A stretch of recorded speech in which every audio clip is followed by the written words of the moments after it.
Velpur Mouna Swami. Life. I had the great good fortune of meeting Velpur Mouna Swami because of a fortuitous occurrence. You see, the Ramana Periya Puranam was being read out to Mouna Swami, who subsequently translated the book himself into Telugu and asked his people to print several thousand copies to make available for distribution as prasad. When the printed books were ready, he sent me, through his close ashram devotees, 100 copies of the translated Telugu books and requested me to release it in Arunachala. Those devotees also invited me and Anuma to visit Velpur. I felt a deep urge to meet this silent Swami and felt a connection with him. I was first received with an elaborate welcoming ceremony by a number of devotees at the entrance of the ashram. The first portion of the ashram, by the side of the road, has a Sundara Ramana auditorium and visitors' dormitory rooms. Further inside is an open area with stretches of cultivated land. This open area almost serves to protect the silence of the inner portion where the dhyana hall is situated. I entered the meditation hall, which is richly surrounded by coconut trees and a goshala, a cowshed, to have darshan of Mouna Swami.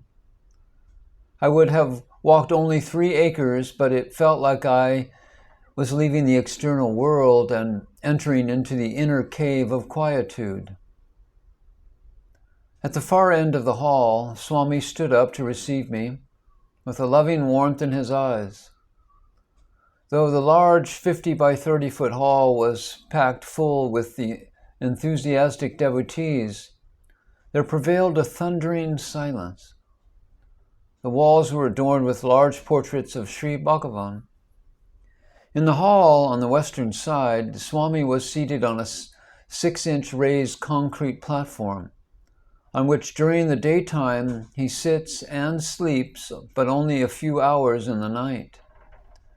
He is ever surrounded by devotees, day and night, denying any form of privacy for this extraordinarily simple Swami, wearing only a loincloth. Behind where he sits, and a little above his head, are prominently visible the sacred feet of Sri Bhagavan's very large portrait in a standing pose. There is also a small board requesting visitors not to put questions or doubts to Swami which pertain to one's worldly concerns, and that spiritual doubts or questions alone should be asked. Despite this, if people question Swami on their worldly troubles, he smilingly turns around, raises his hand, and reverentially points to the holy feet of Sri Bhagavan and gestures to indicate that Sri Bhagavan is blessing, or Sri Bhagavan's blessings are fully on them. Swami never owns any form of credit for things happening in and around him, thus specifically indicating that everything is Sri Bhagavan's grace only. Noticing this special trait of Swami, I was instantly reminded of all the old devotees of Sri Bhagavan, who would spontaneously respond in similar situations by saying, "It is all Sri Bhagavan's grace. All prostrations and devotion should be directed only to Sri Bhagavan, who alone deserves adoration, surrender, and dedication." What a joy to be in the presence of such nobility of old devotees inundating this Mouna Swami. I truly felt at home in his proximity. Around him there are always 4 or 5 chalk slates, which could fit in a couple of sentences alone. Since he remains in Mouna, there is silence in the hall, and if anyone has a question or doubt, the slate is handed over so that it can be written and given to Swami. Swami then turns the slate around, gives an answer in Telugu, and mostly quoting Sri Bhagavan's words. Most of the devotees take a picture with their cell phone of Swami's written reply, wipe the slate clean, thereby also erasing their own doubts or concerns, and return the slate. There is no fatigue or tiredness in his face. Instead, his smiling countenance constantly shines with love and benevolence. When devotees take leave of Swami, as prasad, he gives them Sri Bhagavan's books in Telugu. To his right side and by the side of the portrait of Sri Bhagavan, there is a built-in bookshelf from which he reaches out for a book according to the need of that sadhaka. His close devotees say that Swami never gives the same book to the same person again. He signaled through gestures to bring tender coconut water and requested us to drink it. All the devotees were singing in chorus the Telugu version of Sri Bhagavan's marital garland of letters. When the singing was over, he indicated to us to have lunch, got up and followed us. In a small room adjacent to the kitchen and dining hall, we were seated. Swami came and sat along with us. We were all served lunch on banana leaves. Mouna Swami himself received small quantities of every item specially cooked for us on that day, mixed them all together and ate it, quite majestically. He focused his pointed attention on the visitors seated and prodded every one of them to eat more and more. An outpouring of Swami's love expressed in generosity reminded me of the gracious hospitality always shown to the devotees by Sri Bhagavan. Since many devotees had gathered that day, he instructed me to give a talk on Sri Bhagavan and his teaching. The talk was held near the auditorium in a vast open space. Swami remained alone in the meditation hall itself. On my request the next morning, Swami made arrangements to take us to River Godavari and have a sacred dip in the river. On that year, the sacredness for everyone to take a bath in Godavari was very strong, as they observed the whole year as a Kumbh Mela celebration. Swami had planned this morning trip in such a way our breakfast was served on the bank of the river after taking a bath in it.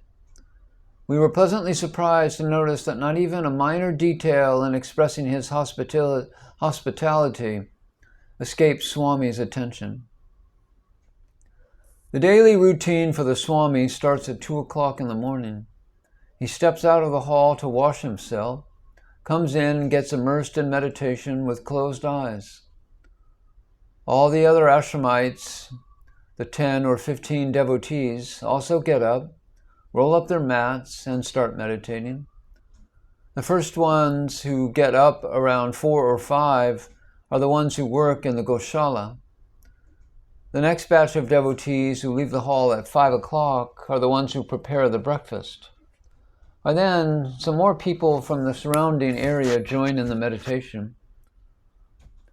By 10 a.m., the hall is filled with devotees. All the while, Swami is seated like a living statue, deeply immersed within in total bliss. Even if mosquitoes and flies disturb him, there is not a twitch on his skin. At 11 o'clock, Sithama, an old lady dressed in a white sari, sits in front of him. With coconut oil mixed with camphor, she rubs his limbs to get him back to body consciousness. When that fails, she takes a big block of camphor, lights it, and waves it in front of Swami's face. The warmth of the burning camphor makes him come back to body consciousness. Swami's face glows with a divine luster, and he smiles graciously with his eyes. Sithama is the fortunate lady who has been serving the Swami since 1985. She is an eyewitness to the Swami's death experience. Attending on all devotees in the same seated position, reading their questions and answering them by writing, giving them prasad of books, smiling a bit more widely at children, and giving them candies and chocolates, goes on for another 1 to 1.5 hours. At around 12:30, without even uncrossing his legs from Sukhasana posture, he shoots up himself to a straight standing posture without the need of any form of support. An extraordinary yogic feat indeed. He then proceeds to lunch, the first meal of the day. He mixes up every form of food, vegetables, chapati, rasam, buttermilk, and desserts into a semi-solid liquid and drinks it up. After a little resting period, from 2 p.m. onwards, he works in the field, plucking out weeds or helping in the construction of building or cutting grass for the cows or binding the books that are meant for distribution. This remarkable karma yogi is surrounded by at least 10 to 15 devotees from all walks of life, taking out weeds or carrying bricks and cement concrete mixture. The wood he has cut for cooking are bundled up after they are measured and sized and are neatly stocked near the fire pit, ready for use. Free outdoor cooking takes place for functions in the Sundara Ramana auditorium, like marriages and such. Free service for the poor people, including medical camps. Everything tidy, in time, and with perfection. Wherever Swami moves to serve, devotees move along with him, without a word passing between each other. When the sun is down by 6 to 7 p.m., everybody is back for dinner, after which bookbinding goes on until 9 to 10 at night. Then 4 to 5 hours of sleep for most devotees, and back to meditation again and self-awareness. It is an amazing sight. Swami does not permit anyone to do any form of writing on his life. Hence, only what I have seen, I have recorded.